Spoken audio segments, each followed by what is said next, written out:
Graça, misericórdia e paz da parte de nosso Senhor e Salvador Jesus Cristo. Amém?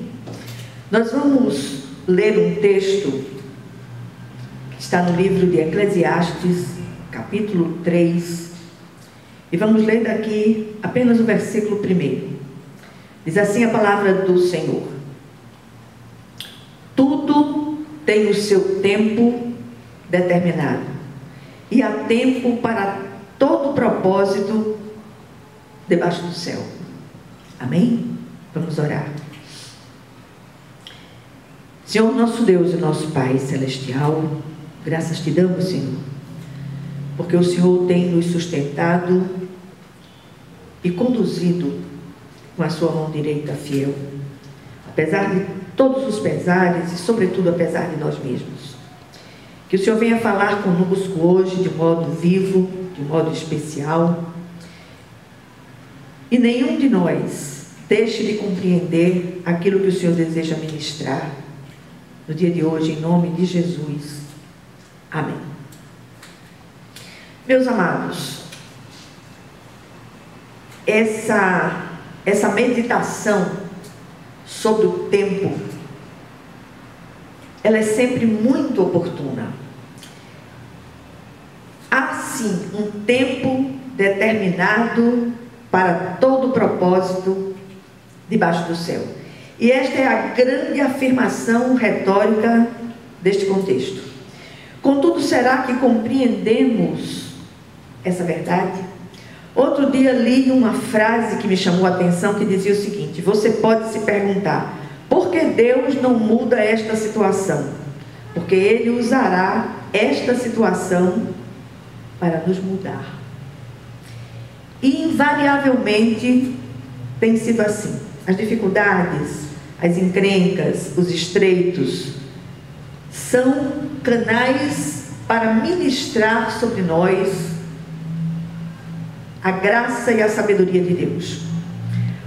O texto lido foi escrito por Salomão, que em determinado momento de sua vida se deu conta de tudo que havia desperdiçado em sua concupiscência, banalizou a tremenda sabedoria dada por Deus. E a vida desse homem de Deus precisa ser estudada sempre. A sua vivência é um grande sinal de alerta para quantos se acham invulneráveis. E aquela altura da vida dele reflete sobre todas as coisas vividas e perdidas. E não há nada pior na vida do que dizer, eu já tive ou eu já fui. Nos versículos lidos, embora Salomão medite sobre o sentido da vida, ele ao mesmo tempo discerne que há um Deus soberano que tem o controle do tempo, bem como de todas as coisas. A história do homem está absolutamente ligada ao tempo, não ao tempo como conhecemos, o cronos humano de horas, minutos e segundos, mas ao kairós de Deus. Essas duas vertentes do tempo, humana e divina, precisam estar alinhadas para que as coisas aconteçam do ponto de vista de Deus. E nós vivemos um tempo de pressa, as pessoas são muito apressadas, querem tudo para ontem. Precisamos compreender que enquanto essas duas vertentes não se alinham, Deus está trabalhando em nós, em cada área do nosso caráter. Cabe a nós facilitar as coisas, nos deixando ministrar nas áreas específicas que necessitam de conserto. Que reconheçamos os nossos pecados e os confessemos em arrependimento sincero de coração. Aí a bênção desce, porque esse é o tempo de Deus. Por isso o pregador Salomão pede aos seus ouvintes que olhem para o alto e considerem o tempo. Quando as coisas acontecem no cronos humano, movidas pela nossa pressa, o resultado é sempre sofrimento e dor. Quando se anda com Deus, percebe-se que as situações obedecem a um curso, não da vontade humana, mas da vontade soberana de Deus. E o tempo entra como o mais misericordioso dos mestres da parte do Senhor, porque Ele trata de acomodar todas as coisas em seus devidos lugares. O Senhor move águas, muitas vezes até turbulentas, para que essa vontade dele se cumpra. Nada nem ninguém pode frustrar os planos perfeitos de Deus. E por meio do profeta Isaías, ele diz: agindo eu, quem impedirá? As bênçãos podem ser guardadas, postergadas por causa das nossas rebeliões, mas jamais confiscadas. Todas as dificuldades vividas foram formões de Deus, usados pelo tempo para sermos o que somos hoje. Nenhum de nós seria o que é hoje sem esse trabalhar de Deus nas nossas vidas. Ao olharmos para o texto todo, do versículo 1 ao 9, depois vocês leem todo o contexto, descobrimos que há um tempo para todo propósito debaixo do céu. Há tempo de nascer e tempo de morrer. O nascimento e a morte não são contingências humanas, tanto física quanto espiritualmente. Nascemos e morremos porque assim Deus determinou. É tempo de nascer de novo, é tempo de fazer morrer a nossa velha natureza pecaminosa. Segundo lugar, há tempo de plantar e tempo de colher, tempo de arrancar o que se plantou. Os conceitos de plantar e colher estão sempre interligados. Não tem colheita sem semeadura, nem semeadura sem colheita. Quem planta colhe, não tem jeito. Contudo, é necessário cuidado com o tipo de semente que plantamos. Cuidado com a escolha das sementes. Sementes malditas geram frutos malditos. Paulo, falando aos Gálatas, diz: aquilo que o homem semear, isso também ceifará. O prudente agricultor escolhe sempre as melhores sementes para garantir uma boa colheita. Em terceiro lugar, há tempo de matar e tempo de curar. Como assim? É tempo de matar a carne de fome no tocante às suas inclinações e aos seus apetites. E ao mesmo tempo, é tempo de curar as feridas do passado, porque Deus quer que desfrutemos tempos de refrigério. Em quarto lugar, há tempo de edificar e tempo de derribar. É tempo de derribar os altares aos deuses estranhos erigidos em nossos corações. As fortalezas malignas precisam ser destronadas dos nossos corações, em nome de Jesus Cristo. Fortalezas de avareza, de idolatria, de ódio, de ciúmes, de iras, de falta de perdão. Quanta falta de perdão nas famílias, misericórdia.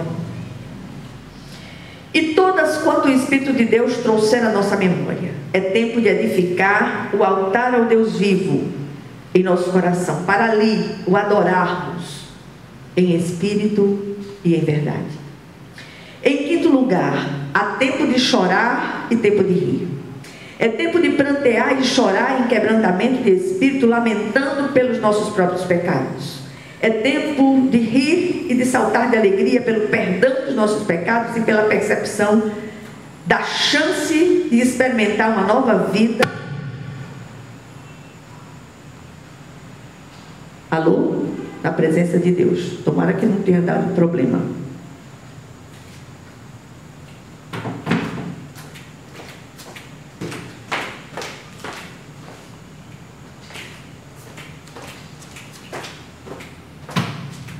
Perdão, meus irmãos, vou continuar.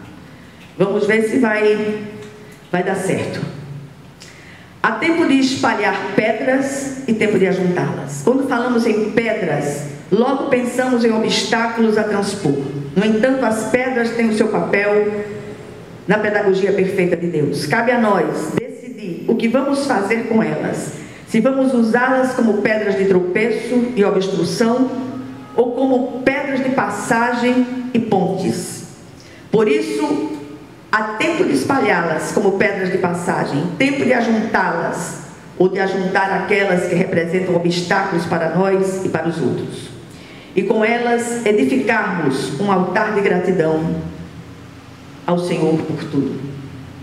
Em sétimo lugar, há tempo de abraçar e tempo de afastar-se de abraçar. Há tempo de dizer olá, de dar as boas-vindas, e tempo de dizer adeus. aprendamos a abraçar as coisas boas e positivas e rejeitar aquilo que não provém de Deus, causando dor e sofrimento. Há tempo de acolher, de proteger e tempo de libertar para que haja crescimento e maturidade. O espectro de aplicação aqui é amplo. Em 8º lugar, há tempo de buscar e tempo de perder. Tempo de guardar e tempo de deitar fora. Aqui fala do tempo de procurar por algo perdido, do tempo de limpar a casa e de tempo de jogar fora o que não presta. Há coisas que devem ser guardadas e outras que devem ser lançadas fora, banidas da nossa vida para sempre, pois fazem parte da velha vida e da velha natureza. A Bíblia diz que as coisas velhas passaram e tudo se fez novo.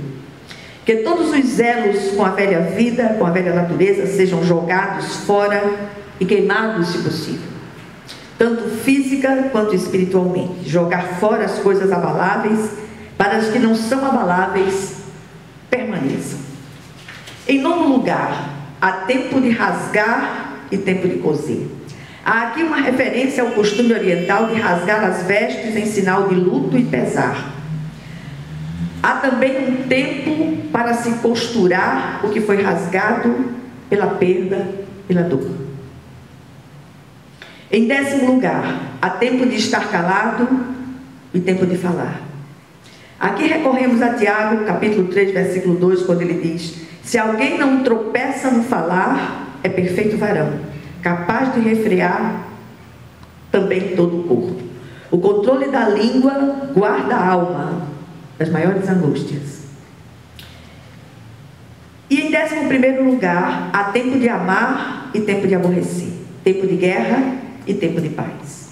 É tempo de amar o bem e de aborrecer o mal. Se quisermos desfrutar o tempo de paz que o Senhor nos prometeu, não podemos negligenciar a guerra espiritual na qual já estamos engajados. Que essa palavra ela encontre abrigo nos corações. O que esse texto nos ensina hoje sobre a didática do tempo? Eu tiro pelo menos 5 lições. Primeira, Deus está no controle e há tempo para todo propósito debaixo do céu.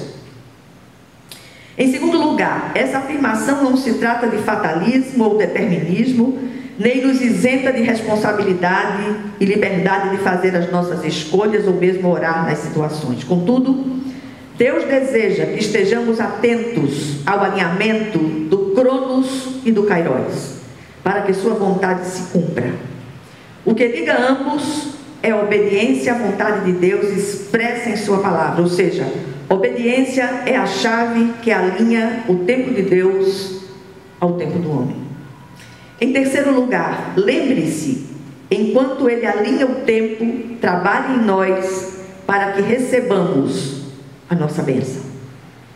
Em quarto lugar, quando as coisas acontecem no Cronos, movida pela pressa humana como resultado de nossas manipulações e maquinações, elas produzem sempre sofrimento e dor. E por último, o Kairos de Deus é a providência sábia de um Pai amoroso que não erra nunca e promete que tudo cooperará para o nosso bem. Atentemos. Que a graça do Senhor, ela seja manifesta nas nossas vidas de um modo especial em nome de Jesus. Vamos orar. Senhor nosso Deus e nosso Pai Celestial, que o Senhor visite a quantos ouviram essa palavra e que ela gere vida nesses corações e que aprendamos a desfrutar do Teu tempo em nome de Jesus Cristo, nosso Senhor e Salvador. E que a graça de nosso Senhor e Salvador Jesus Cristo, que o amor infinito de Deus, o nosso Pai Celestial, que a comunhão e as consolações do Divino Espírito Santo estejam com todos vocês e com todo o povo de Deus, espalhado por toda a face da terra, desde agora e para todo o sempre. Amém, amém e amém. Que Deus os abençoe.